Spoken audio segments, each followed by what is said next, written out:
cosas. Yo no quiero llamar periodistas a los sirvientes. No quiero llamar periodistas a los que cobran para destruirnos. Que estos que se dicen periodistas y que dicen la verdad pero a medias, hay que ponerle su nombre. Yo hablo de los verdaderos periodistas. Hay cantidad de radios como esta que se juegan, que les cuesta, que es un esfuerzo enorme, pero que siguen estando en el aire. Me parece que eso es lo que hay que reivindicar. Radio Caput. Yo hablo de los verdaderos periodistas. Esas cosas. ¡Ah, sí! Si quieres ver un paraíso, solo mira a tu alrededor y velo. Radio Caput. Desde el lugar de las utopías. Radiocaput.com. Estás conectado. Estás en Caput. Javier Vicente es el Relatornauta.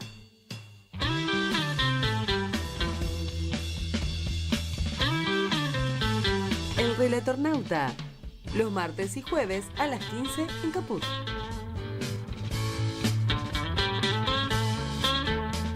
La tierra que te da la vida, da un tiempo para decidir, eligiendo inteligentemente, todo el mundo podrá ser feliz. Jugo de tomate frío, jugo de tomate frío, en las venas deberás tener. Si quieres ser un terrible vago, todo el... Muy buenas tardes a todos, a todas, a todes. Bienvenidos a nuestro Relatornauta de cada lunes y de cada jueves aquí en Radio Caput en esta nueva temporada. La temporada 2026. La temporada en que cumple 10 años Infosiberia. Esa gran vía de comunicación alternativa que tiene hoy en día la Argentina a través del WhatsApp y que ya desde tempranito te informás a través del WhatsApp con Infosiberia y te informás con la posta, ¿no? No justamente con las mentiras de los grandes medios de comunicación con las que te podés llegar a desayunar en las mañanas. Y la verdad que esta no fue una buena mañana, porque ya por la madrugada asistimos a la votación que se dio en la Cámara de Senadores de la Nación de esta funesta reforma laboral, mal llamada Ley de Modernización Laboral, y que ha sido un mojón más en la posibilidad que hoy tiene el poder en la Argentina, el poder real, el poder fáctico, de avanzar sobre los trabajadores como lo viene haciendo desde hace 2 años a esta parte. Y en este caso en particular, en los derechos laborales de los trabajadores. Pero fíjense qué paradoja, ¿no? Fíjense qué paradoja y qué interesante para el análisis.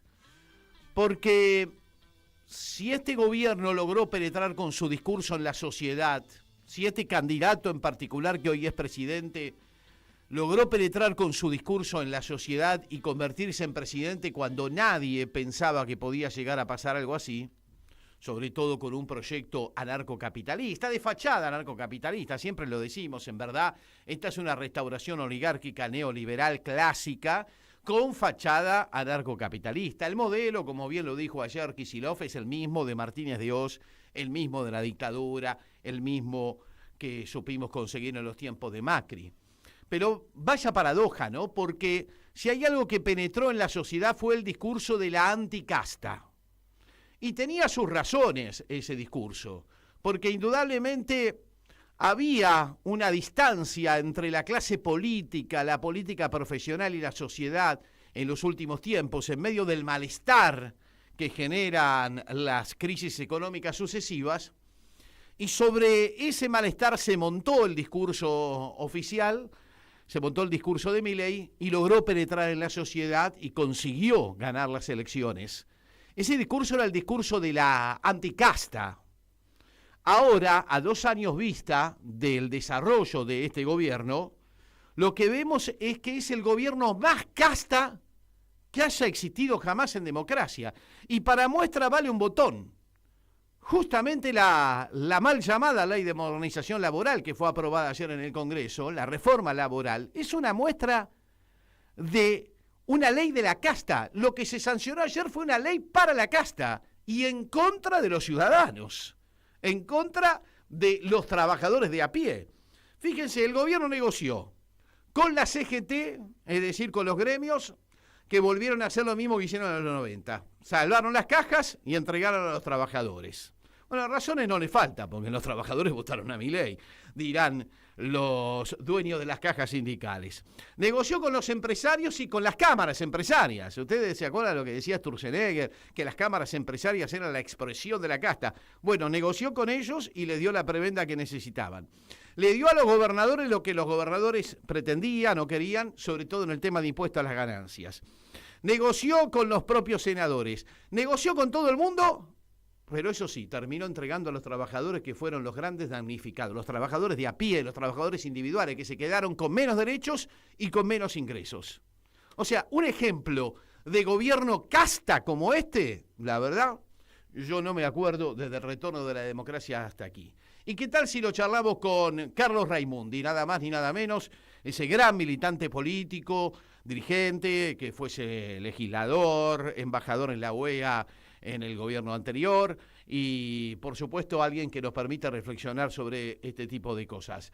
¿Cómo te va, Carlos? ¿Qué decís? Bienvenido a nuestro programa, bienvenido a este año 2026 que estamos inaugurando en estos días aquí en Radio Caput. ¿Cómo andás?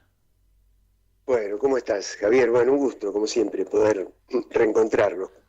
Así que a disposición completamente. Va a ser un año duro, ya lo estamos viendo, pero bueno, tiene que ser el año de la reconstrucción, de la reorganización, ¿no? Para poner un dique a todas estas cosas que vos estabas describiendo y tantas otras más, ¿no? ¿Coincidís conmigo en ese sentido que el supuesto gobierno anticasta termina siendo el más casta de todos, ¿no?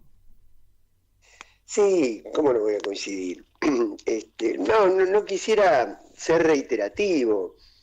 Por ahí, ¿cómo te podría decir? Complementar, agregar alguna cosa, porque la entrega, vos decías, terminó entregando a los trabajadores. Y lo que pasa que vos hay muchas formas de entregar a los trabajadores. Esta es una, la de ayer, muy patente, muy explícita, pero cuando vos paralizaste la obra pública, por ejemplo, estabas entregando, no solo a los trabajadores, estabas entregando a los trabajadores de las empresas proveedoras, a los trabajadores de la construcción, y a todos los trabajadores de servicio que son colaterales a una actividad industrial. Y que cuando vos paralizás la actividad industrial, paralizás todas las otras ramificaciones que eso tiene dentro del sistema productivo. Los entregás con la desindustrialización. Es decir, si vos abrís la importación de alimentos, de textiles, de calzado, de electrodomésticos, de todo lo que hace la Argentina, la industria, y bueno, sí, ahí también, con esa desindustrialización, estás entregando a los trabajadores. Pero ahí yo te escuchaba, y claro, nosotros tenemos una lógica para analizar las cosas, pero que hay un grueso de la sociedad que yo no sé si está anestesiada, está adormecida, aturdida, pero que no escucha estas cosas, puede más el antiperonismo, la gorilización, porque yo veía ayer en las postrimerías de la marcha a TN que decía militantes kirchneristas fabricando bombas, ¿viste? Sí. Enfocaban. Yo digo, pocas veces recuerdo un insulto tan profundo a la inteligencia, ¿no? Pero no a la inteligencia de un intelectual, de un postdoctor, no me refiero a eso, al sentido común de la gente. Pues imagínate que un militante de una agrupación se va a dejar filmar mientras fabrica las bombas. Primero, ya las lleva fabricadas, no la va a fabricar ahí en la vereda. Claro. Delante de una cámara. Y después se la tira. Eso es todo un equipo armado por Patricia Bullrich, ¿no? Para después sacar esos zócalos por televisión. Pero el problema es que hay gente que se lo traga eso. Sí, hay claro. gente que lo asimila. Y es una pena, porque yo hoy por ejemplo, que tenía que arreglar una llanta del auto, fui a la gomería, viste, al taller, y tenés una pequeña salita de espera que estaba puesto TN, viste, y entonces se nos hace cuesta arriba, ¿no? Muy cuesta arriba. Se nos hace, claro, es un momento la estamos donde perdiendo, tenemos que empezar muy de abajo. Hay que reconocer Sí, que la batalla sí. cultural la estamos perdiendo. Eso es lo Sí, primero que sí. tenemos que reconocer para poder dar vuelta al partido, ¿no? Sí, te cuento otra cosa.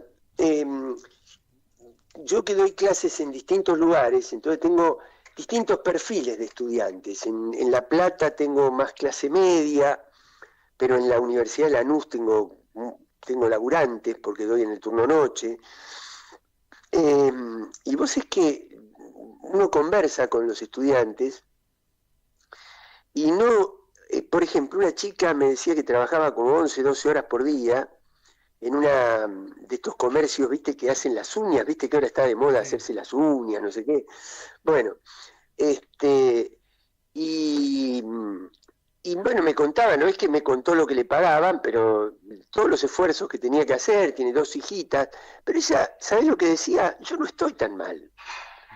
Es decir, se ha perdido tanto la conciencia de la explotación que parece que la explotación es el modo normal. Claro, se Ella naturaliza. se sentía bien. Se naturaliza. Se sentía bien, claro, se sentía bien trabajando 11, 12 horas por día. Entonces, claro, vos después le vas a decir que la reforma laboral es, y te va a decir, si yo trabajo 11, 12 horas por día, ¿no? Entonces hay que como remar desde muy abajo, ¿no? Desde muy abajo. Ahora, ¿cómo hacemos justamente? Porque este es uno de los temas que yo vengo poniendo en cuestión con la audiencia desde que empezamos el programa este año, ¿no? ¿Cómo revertir el resultado en contra que estamos teniendo en la batalla cultural? Que a veces es más importante que las propias condiciones económicas en las que se desarrolla un proyecto, ¿no? Alfonsín me decía el otro día, bueno, en algún momento las condiciones materiales la disminución de las mismas, la pérdida de la calidad de vida, van a terminar chocando contra la narración. Yo creo que esto en este contexto de modernidad y de prevalencia de las redes, de los algoritmos, es mucho más difícil que en otra época. Pero también es bueno bucear en las experiencias que ha tenido el pueblo a lo largo de la historia, sobre todo de la historia reciente. Hubo una época en que no se podía hablar ni de Perón ni de Evita, y la forma de romper la hegemonía mediática en ese sentido terminó siendo pintando las paredes. Tal vez no haya que volver a esa vía de comunicación más directa, más de interpelación al otro, sabiendo que las redes no nos pertenecen y los medios de comunicación menos aún. Y yo creo que es una combinación de cosas. Sí, yo creo que sí, que hay que volver al trabajo de hormiga, al trabajo de uno a uno, pero también con conciencia de que la sociedad no es la misma, ¿eh? Porque vos en aquel momento, vos decís, no te dejaban pronunciar la palabra, estaba el decreto, prohibía, estaba la proscripción, pero aunque sea en silencio, había una masa en la resistencia que tenía miedo por la represión, por las muertes, pero que tenía conciencia. Por ahí no la podía expresar en voz alta, pero tenía conciencia. Ahora, yo lo que veo es que está un poco deteriorado esa homogeneidad de la masa, que hay muchos sectores plebeyos, es decir, a ver, yo estoy pensando en voz alta, Sí. como se notará, no tengo ningún discurso armado. Lo que digo es que antes estaba toda esa explotación contra el plebeyo, pero el plebeyo se sabía plebeyo. Claro. Pero si vos tenés la explotación contra el plebeyo y el plebeyo se cree que está bien que lo exploten, ¿viste? O prefiere pensar como el amo y enfrentarse al otro pobre porque no hay lugar para los dos, entonces en lugar de salir juntos, tiene que tratar de que el otro no llegue. Es decir, hay otros fenómenos también. Entonces yo creo que por un lado es trabajo de hormiga, y por otro lado es que los liderazgos también tengan mucha claridad. Claro. Mucha claridad. Primero tener liderazgo, cosas. porque eso pareciera estar en discusión, más allá de que todos sabemos que Cristina Presa también es una forma de evitar que ella desarrolle su liderazgo. Ahora, para mí sigue siendo el gran tema.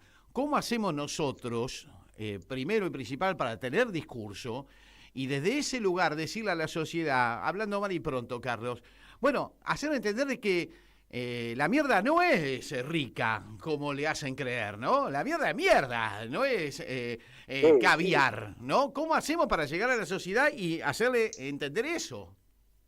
Y es un trabajo de militancia. Hoy la militancia yo creo que pasa por ahí.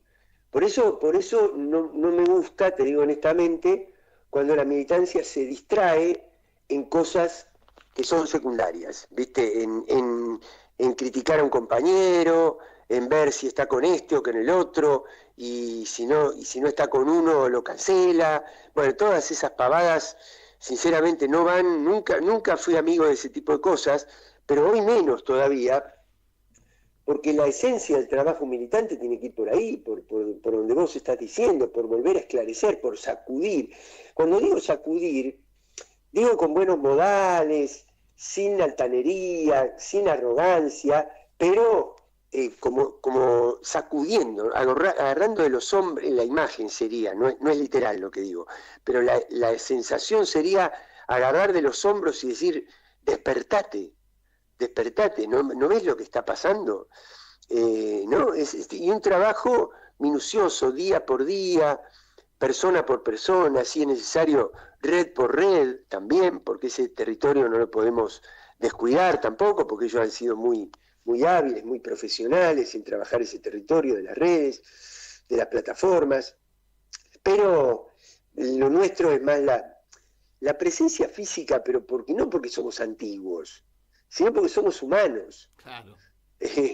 ¿Entendés? No porque yo ya entiendo cómo funcionan las plataformas, los streamers, todas estas cosas, pero uno es un ser humano y los seres humanos no vamos a dejar nunca de necesitar una palmada, un hombro donde apoyarnos. Ahora, vos fíjate, un gesto Carlos, ¿no? solidario, ¿no? Vos estuviste en Estados Unidos en los tiempos de la transición entre los demócratas y esta llegada de Trump tan disruptiva, ¿no? Ahora, lo que uno ve es una sociedad norteamericana que enfrenta al modelo que se le quiere imponer, más allá de que lo haya votado, porque, bueno, también es cierto que en Estados Unidos las elecciones se ganan con poca participación, pero hay una sociedad que no está acompañando el proceso que le plantea Trump. Acá, en cambio, estamos viendo otra cosa, ¿no? Vos lo decías, una gran fragmentación. ¿Cómo trabajar sobre ella, no? Sí. Bueno, mira, es interesante. Vos siempre agregás cosas que van abriendo caminos, digamos, sí, ¿no? Bueno, es parte del debate, es parte de la reflexión. Sí. Mira, ahí una de las cosas es que a Trump lo tienen atragantado los demócratas, y los demócratas tienen mucha plata. Entonces ahí hay una ventaja, porque hay muchos intereses en desgastar a Trump, y hay algunos que lo quieren desgastar para que deje de hacer esta política, y hay otros que lo quieren desgastar para después llegar ellos y hacer lo mismo. Entiendo. ¿No? Es decir, si vos me decís, mirá, vamos a sacar a Trump para que vuelva Biden, o alguien que represente lo mismo que Biden, yo te digo, y sí, a mí Trump no me gusta, pero tampoco me gustaría que llegue otro para hacer lo mismo, que fue lo que realmente pasó. Pero por abajo, vos tenés muchos actores, actrices, lo de Bad Bunny el otro día.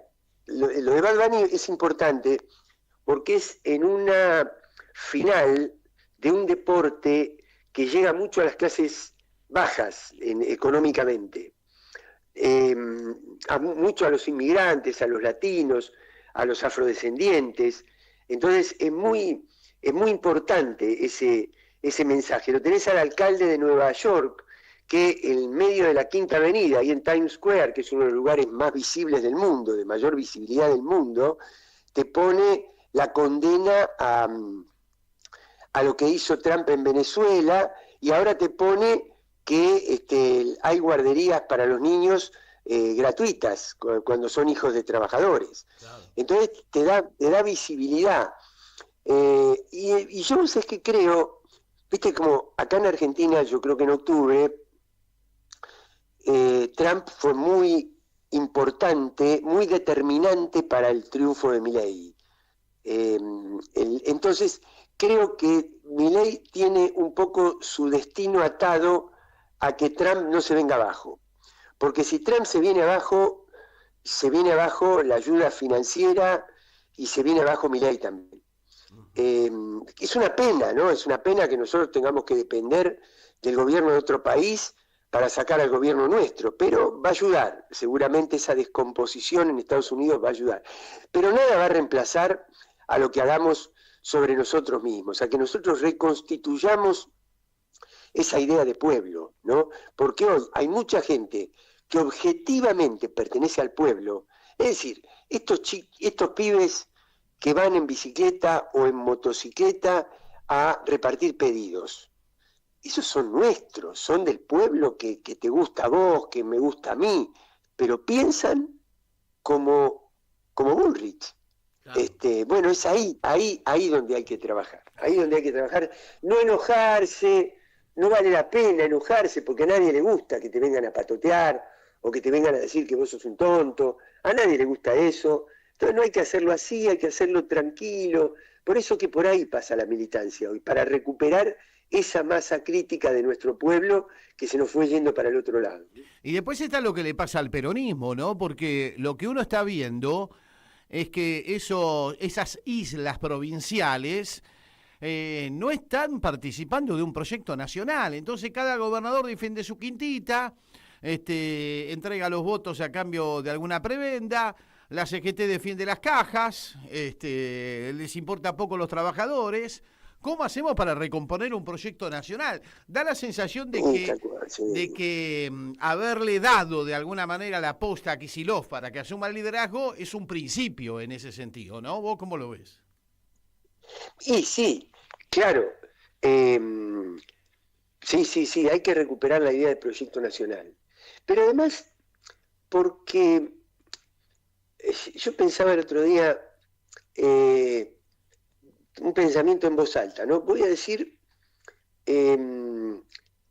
que había quienes pensaron que, por ejemplo, intendentes de la provincia de Buenos Aires, que pensaban que había que desdoblar para no quedar pegados a Cristina, ¿no? Uh-huh.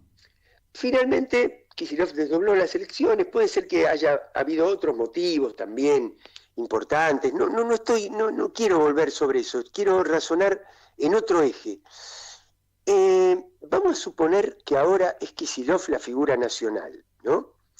Y porque presidiendo el partido en la provincia, gobernando la provincia, tiene, como vos decís, una plataforma de lanzamiento para la construcción de un proyecto nacional. Y mañana nosotros vemos que no llega. Y entonces un intendente va a decir, ahora voy a desdoblar porque si voy pegado con Kicillof pierdo mi voto y yo quiero mantener mi quintita. ¿Entendés? Que cuando uno pierde la idea del proyecto nacional, está sonado. Cree que puede sacar una ventajita a corto plazo, ahí es donde después perdemos. Te termina salpicando a vos mismo. Ahí es donde perdemos, claro. Es decir, si alguien, para beneficiar a Kicillof, pensó que desdoblando era mejor, le puede pasar lo mismo cuando Kicillof sea la figura nacional. Y te digan, no, pero en esta provincia nosotros ganamos como gobernadores, pero Kicillof no. Entonces desdoblemos. Y entonces te despegás del proyecto nacional. Por eso hay que recuperar la idea del proyecto nacional. Y esto que digo para un gobernador, para un intendente, vale para, vos lo mencionaste también, para los dirigentes sindicales que negocian lo propio y entregan al laburante de su sindicato. Si total, ¿qué importa? Si ellos se quedaron con la obra social. Y ¿no? ahí está Después, el tema. Y sí, bueno, igual esto no es nuevo, ¿no? Imagínate, Pasó en los 90. algoritmo no es nuevo.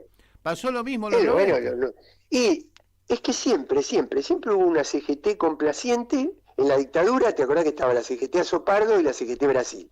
Era Ubaldini en Brasil y Triaca, que después fue ministro de Menem, de Trabajo, después su hijo fue ministro de Macri, en el momento que se privatizó todo. Y después sí, tuviste los gordos de un lado y la CGT más combativa, el MTA, Moyano, Alicia Castro, y después se formó la CTA también. Así que no es nuevo el sindicalismo complaciente, como no es nuevo el peronismo de superestructura que se entrega al poder, no es nuevo. Y la respuesta a eso sí se mantiene, es la lucha por abajo, es la militancia, no queda otra. Y ser inteligentes de no bifurcar liderazgos, sino juntar, porque a nadie le alcanza solo. Yo te diría, con toda honestidad, ni a Cristina le alcanza sola. No, por supuesto. Ahora, ¿cómo recomponés con tipos como Jaldo, como Jalil, como Sanz? No podés. No. Cuando yo te digo unificar, es unificar si hay unidad de un proyecto. Pero para los que representan proyectos distintos, yo prefiero interna. No. Completamente. No. No, cuando yo te digo, la base del axelismo y la base del cristinismo es la misma. Exacto. El tronco es Néstor y Cristina.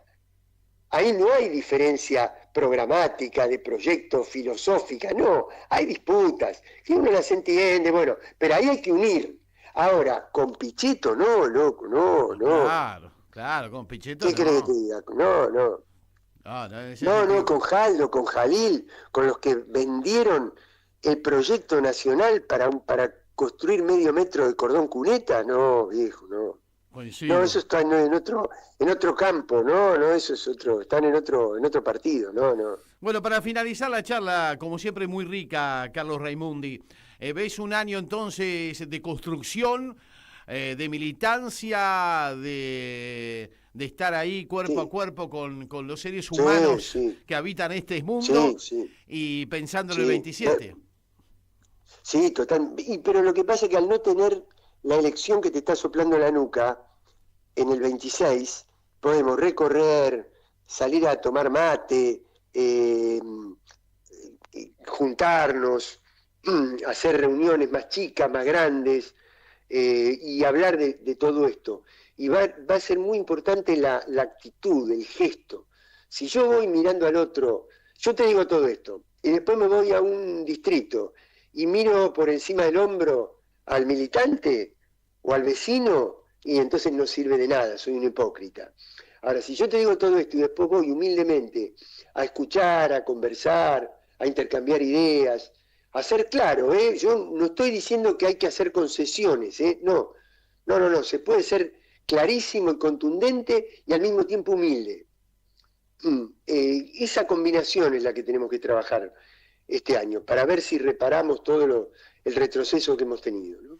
Gracias, Carlos, como siempre, un placer charlar contigo, No, para mí también, es un gusto muy grande, Gracias, Javier, gracias y un abrazo grande. Un abrazo grande. Carlos Raimundi charlando con nosotros a propósito de todos estos temas que atañen, ¿no es cierto?, al desafío de la hora, que es tratar de superar esta derrota cultural, político, económica y social que está sufriendo nuestro pueblo, ¿no? Cómo recomponer, cómo reconstituir, cómo salir de este verdadero laberinto que ha instalado la oligarquía argentina a través del proyecto de fachada narcocapitalista, como yo lo llamo, ¿no?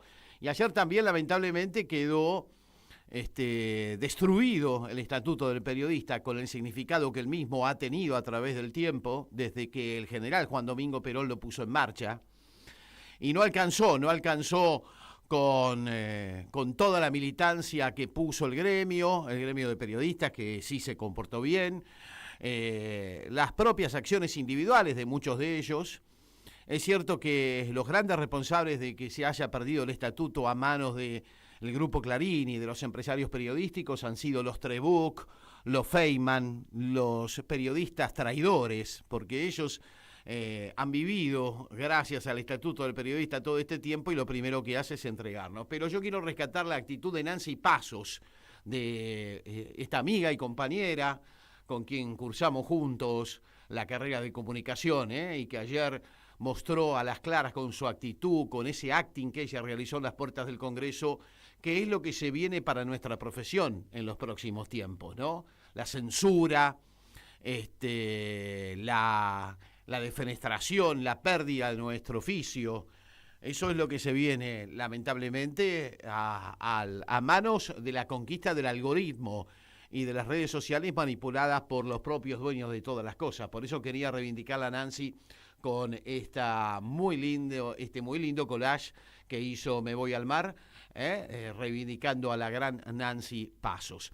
Hacemos un alto en el camino con un poquito de Joaquín Sabina, que hoy está cumpliendo años, uno de los temas favoritos de Joaquín, que tiene que ver también con reivindicar la historia reciente de la lucha de nuestras madres, de nuestras abuelas. Un poquito de Joaquín mientras hacemos el próximo contacto en nuestro programa de hoy jueves, en la previa del fin de semana de Carnaval. Sentados en corro, merendábamos besos y porros, y las horas pasaban deprisa entre el humo y la risa. Te morías por volver, con la frente marchita cantaba Gardel, y entre citas de Borges Evita bailaba con Freud. Ya llovió desde aquel chaparrón hasta hoy. Iba cada domingo a tu puesto del rastro a comprarte carricoches de miga de pan, soldaditos de lata, con agüita del mar andaluz. Quise yo enamorarte, pero tú no querías más amor que el del Río de la Plata. Duró la tormenta hasta entrados los años 80. Luego el sol fue secando la ropa de la vieja Europa. No hay nostalgia peor que añorar lo que nunca jamás sucedió. Mándame una postal de San Telmo, adiós, cuídate. Y sonó entre tú y yo el silbato del tren. Iba cada domingo a tu puesto del rastro a comprarte monigotes de miga de pan, caballitos de lata, con agüita del mar andaluz. Quise yo enamorarte, pero tú no tenías otro amor que el del Río de la Plata.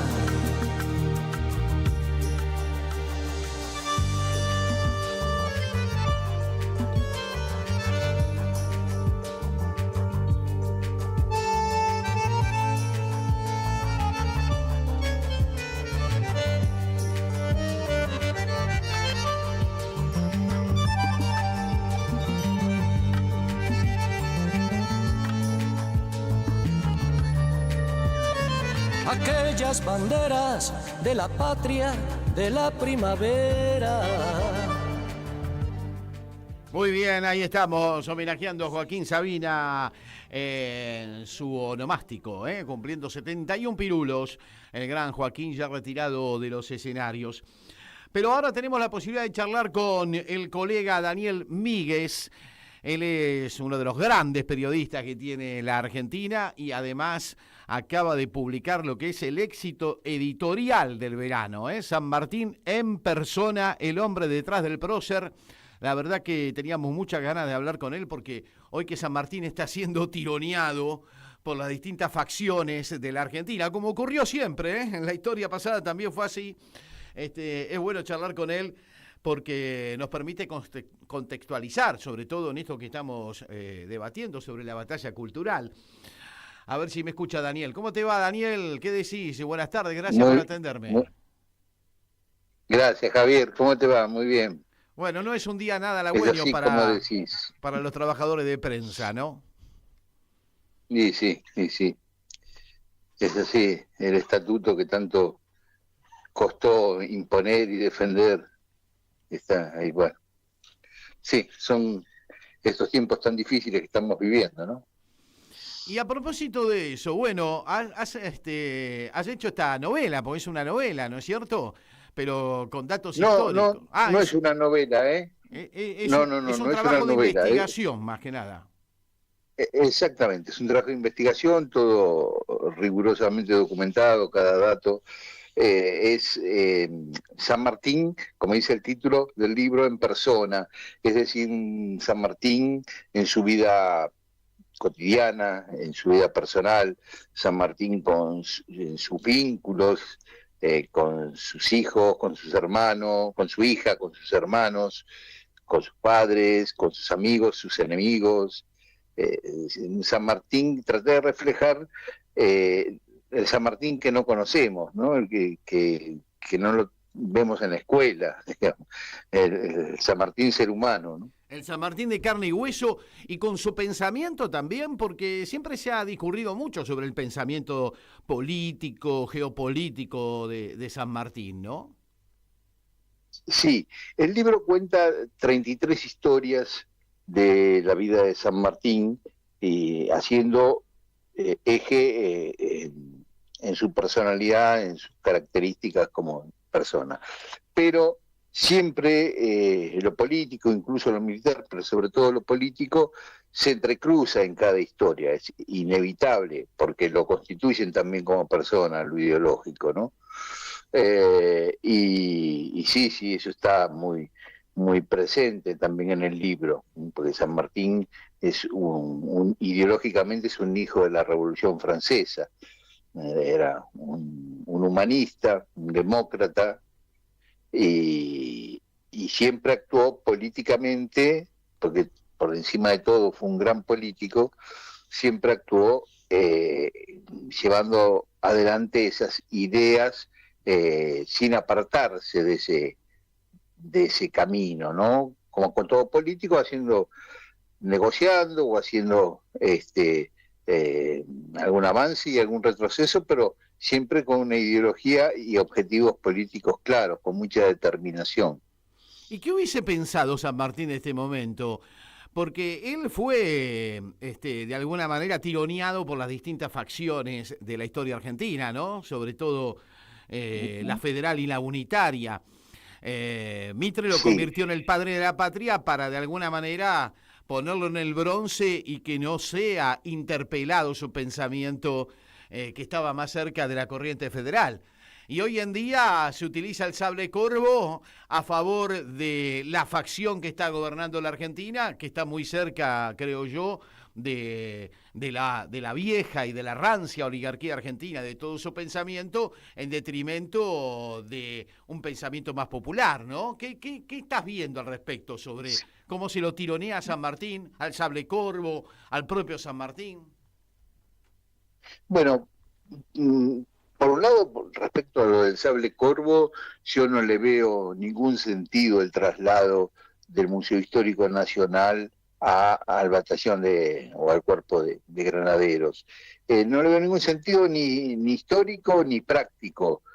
Histórico porque perteneció siempre históricamente al Museo Histórico Nacional, desde que lo donó Manuelita Rosas, la hija de Juan Manuel Rosas, a quien San Martín le legó el sable en su testamento, que escribió 6 años antes de morir ese testamento, y cuando murió se abrió, el testamento se leyó y el sable quedaba en manos de Rosas, y su hija, la hija de San Martín, Remedios, le envió el sable a Rosas.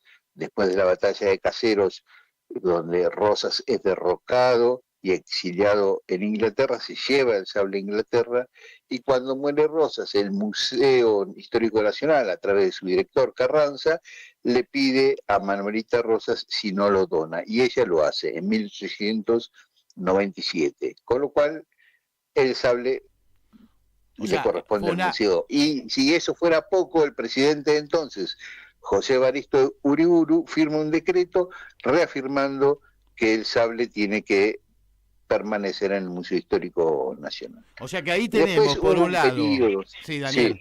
Ahí tenemos por un lado la decisión del propio San Martín de legarle el sable corvo a Rosas como todo un gesto, ¿no es cierto? Incluso él hace referencia a la batalla de la Vuelta de Obligado, ¿no? Y después la actitud de la hija de San Martín de entregarlo al Museo Histórico Nacional. Sí, la hija de Rosas. Sí. La hija de Rosas. Claro, es así. Sí, es así. O sea, no hay mucho por discutir en ese sentido, cuando se dice, no le corresponde a los granaderos. No, porque ni siquiera desde el punto de vista de seguridad.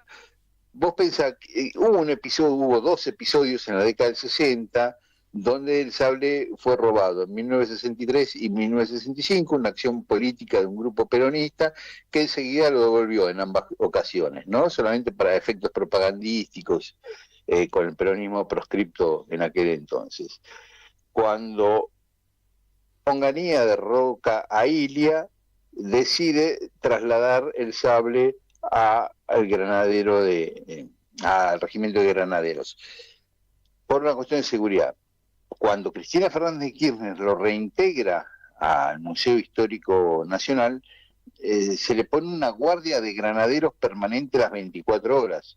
O sea, que tampoco hay un argumento desde el punto de vista de la seguridad del sable, ¿no es cierto? Y además, diciendo a una cuestión práctica, es para todos los visitantes del Museo Histórico Nacional, los niños que con sus escuelas, que van a ver el sable y van a ver todo el patrimonio histórico argentino que acumula el museo, se van a encontrar con todo menos con el sable, y para ver el sable tienen que desplazarse a otro edificio, cosa que es muy difícil, que pocos lo van a hacer, ¿no? Y el sable era la joya del museo.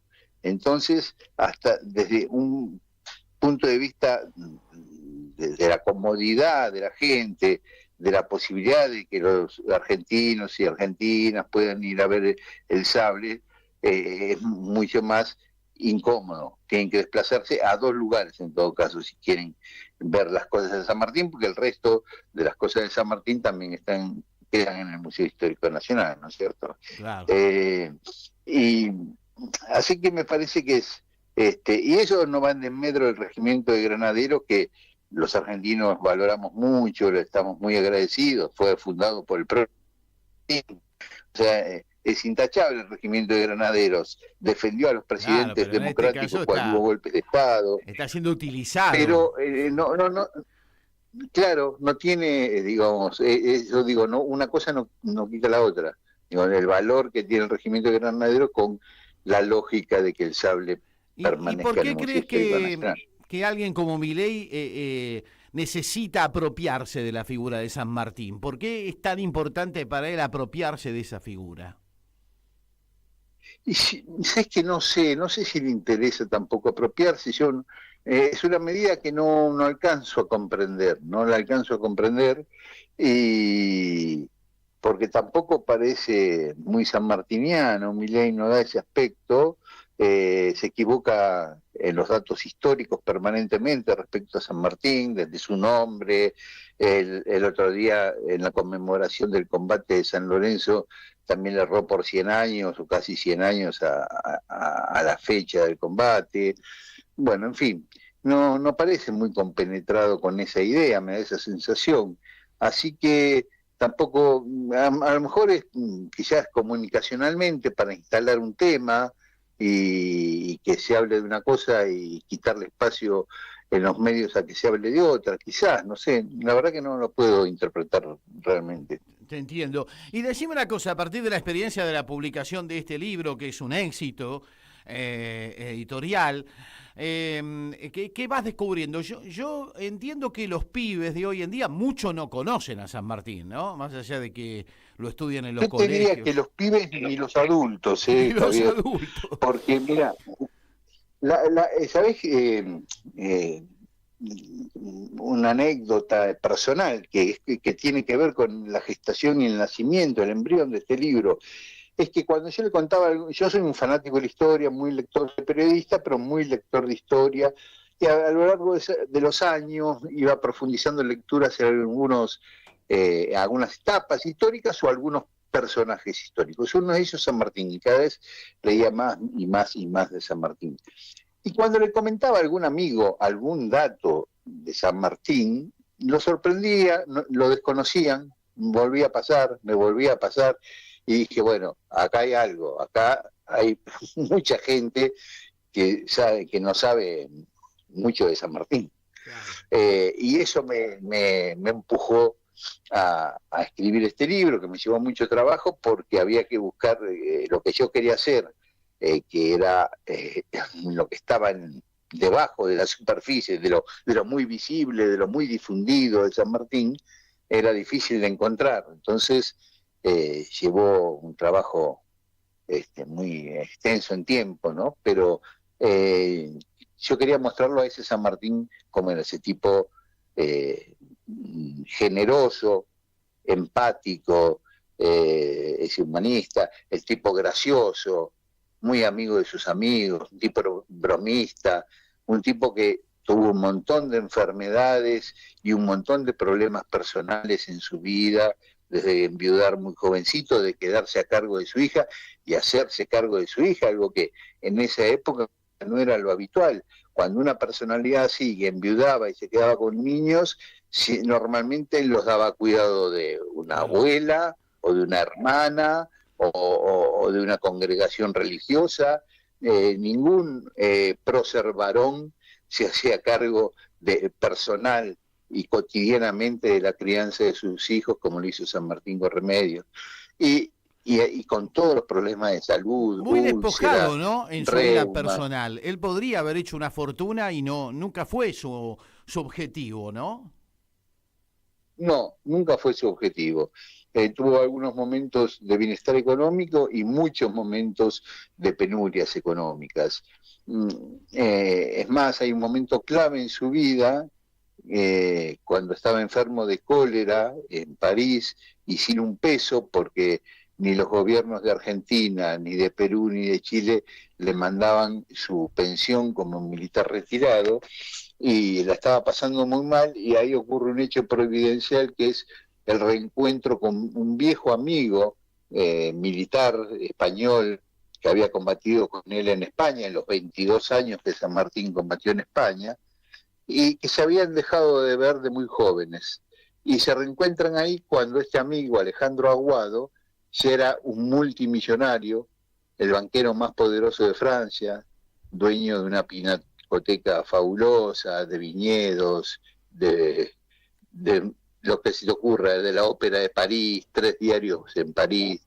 Bueno, y se reencuentra con Aguado, que lo salva físicamente porque le pone médicos, lo cobija, qué sé yo, y económicamente le da dinero para que compre su casa en Grambourg, para que compre un departamento en París, y que ahí cambia la vida de San Martín, a tal punto que cuando muere Aguado, en su testamento lo deja como albacea a San Martín, le deja una gran cantidad de dinero como herencia. Al repartir su herencia, le deja dinero a San Martín, pero lo nombra albacea de su fortuna, y el tutor, y le da el tutorazgo, los nombra tutor de sus hijos menores. Con lo cual ahí San Martín asume una tarea increíble para él, y que parecía imposible, y lo hizo durante casi 4 años, de administrar una fortuna que hoy sería de miles de millones de euros. Y por supuesto que no era de él, la tenía que administrar para los hijos de su amigo muerto, pero se metió en un mundo de abogados, de contadores, de finanzas, de arte, porque tenía que subastar cuadros de los pintores más famosos que se te ocurran, y bueno, ese es otro San Martín, el San Martín fuera de las batallas, fuera de la política, y tan amigo de sus amigos que se hizo cargo de eso. Qué interesante, lo contás en el libro, esta experiencia la contás en el libro. Sí, claro que sí, o la empatía. Hay un capítulo que se llama Eusebio, que cuenta la vida del asistente personal de San Martín, que estuvo con él desde que Eusebio tenía 10, 11 años, hasta la muerte de San Martín, y después siguió trabajando con la hija de San Martín. Una historia también divina de Eusebio que nosotros no la conocemos. ¿Quién es Eusebio? No sé. Claro. Un tipo que estuvo las 24 horas con San Martín durante décadas. ¿Cuántas cosas que no conocemos del prócer? Y ahí me parece que funcionó bien la operación mitrista, ¿no? La de convertirlo en bronce para separarlo de la sociedad y que la sociedad no conozca al verdadero San Martín, y de ese modo también no conocer el verdadero pensamiento político de San Martín, ¿no? Sí, ahí yo veo luces y sombras, porque lo que vos decís es cierto, que eso después se va tamizando con otras lecturas historiográficas. Entonces, después de Mitre, a lo largo de los años, todos fueron dando su mirada sobre San Martín, de acuerdo a la posición política e historiográfica, y terminamos construyendo un San Martín unánime, un San Martín para todos y que todos queremos. Eso por un lado. Por otro lado, así como Mitre hace una interpretación muy sesgada de la vida y de las ideas de San Martín, también en un punto hay que reconocerle que fue el que lo rescató, porque hasta ese momento San Martín era ninguneado por la historia, ¿no? Claro, lo rescató, digamos, con las características que vos bien señalás, pero vos pensás que en la época de Rivadavia, que era el principal enemigo de San Martín, que fue en toda su vida su máximo enemigo, Bernardino Rivadavia, no se lo podía nombrar, era como el tirano prófugo, no se lo podía nombrar en los medios a San Martín. Entonces se conmemoraba la batalla de Baipú, la batalla de Chacabuco, lo que vos quieras que se te ocurra, y no se mencionaba que San Martín, no que la había conducido y había ganado la batalla, ni se lo mencionaba como que había participado de la batalla. O sea que esto no es nuevo en la Argentina, entonces, ¿no? No pronunciar a Perón huevista, tratar de ningunear a Néstor, a Cristina. No es nuevo. Fue víctima de muchas fake news, San Martín, muchas. Hasta el punto Alvear escribe un libro que lo presenta como una autobiografía de San Martín, donde San Martín, supuestamente San Martín entre comillas, se autoincrimina un montón de defectos, de delitos incluso, confiesa, y por supuesto algo totalmente falso, y no lo había escrito San Martín, pero presenta un libro como escrito por San Martín como una autobiografía falsa de San Martín. Cuando le escribieron Así que... Como cuando le escribieron a Perón el tirano prófugo, ¿no? Qué bárbaro. Siempre la misma operación, la oligarquía argentina. Siempre. Hay líneas que sí se mantienen. Después, el libro y negro. Por muchas décadas San Martín no figuró en la historia argentina. Vos pensás que él muere en 1850 y la primera vez que a alguien se le ocurre hacerle una estatua, un homenaje, fue en 1863, 13 años después que murió. Mirá vos. Bueno, Daniel, un placer charlar contigo. Imperdible el San Martín en persona, el hombre detrás del prócer. Lo recomendamos fervientemente. Y bueno, la verdad que vale la pena que hayas hecho este trabajo y que nos podamos acercar al San Martín que nos merecemos conocer. ¿No te parece? Gracias. Muchas gracias, Javier. Un abrazo grande, el afecto de siempre, ¿eh? Así que... Igualmente. Quienes te conocemos sabemos la valía de persona y de periodista que sos.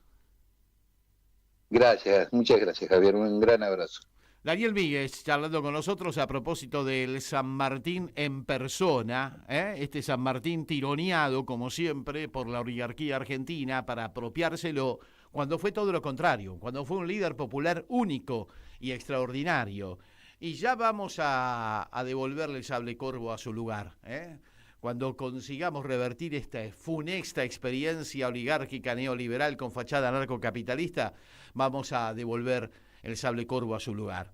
Nos vamos hasta el jueves próximo, el lunes de carnaval, vamos a estar disfrutando del lunes de carnaval y el jueves próximo nos vamos a encontrar con todos nuestros oyentes. Me despido homenajeando a la gran Sandra Mendoza. Ayer, en medio de esa infausta jornada donde los trabajadores hemos perdido lo poco que nos quedaba de derechos a manos de los traidores y de esta oligarquía de mierda que gobierna la Argentina, y que siempre explota a su pueblo, siempre recurrentemente explota a su pueblo y denosta a quienes le dieron al pueblo lo que se merecía, como San Martín, como Perón, como Cristina, como Néstor. Bueno, nos vamos homenajeando a Sandra Mendoza y diciendo: ¡viva Perón! ¡Viva Néstor! ¡Viva Cristina! ¡Viva el Movimiento Nacional y Popular! La vamos a dar vuelta. ¡Vamos a volver! ¡Claro que vamos a volver! Porque el peronismo y el pueblo siempre vuelven. Hasta el jueves. Panza arriba y a dormir. O elegiste ser un tipo capo, siempre serio y que da temor. Deberás tener jugo de tomate frío, jugo de tomate frío en las venas deberás tener. Si quieres triunfar con las mujeres, tener muchas que lloren por vos, tendrás que ser muy poco inteligente, tener dinero y una buena voz, pero jugo de tomate frío, jugo de tomate frío en las venas deberás tener. Si quieres ser un hombre importante, que se hable todo el día de vos, o querés inmortalizarte como héroe, asesino o semidios, jugo de tomate frío, jugo de tomate frío en las venas deberás tener.